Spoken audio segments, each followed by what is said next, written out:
You ask Tiger to solve. This deals with linear equations with one unknown. The final result is y equals 7/11. Let's solve it step by step. Simplify the expression. Expand the parentheses.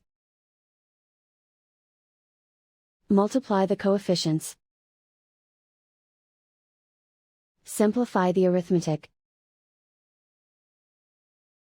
Expand the parentheses.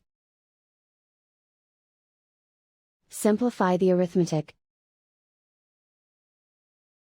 Group like terms. Multiply the coefficients.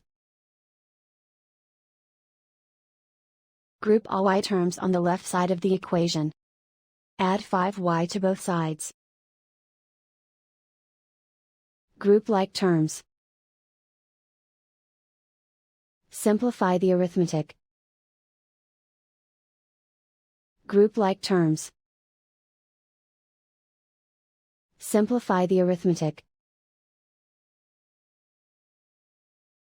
Group all constants on the right side of the equation. Subtract 8 from both sides.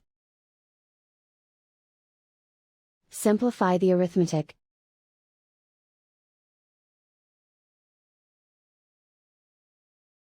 Isolate the y. Divide both sides by 11. Simplify the fraction. And so the final result is y equals 7/11.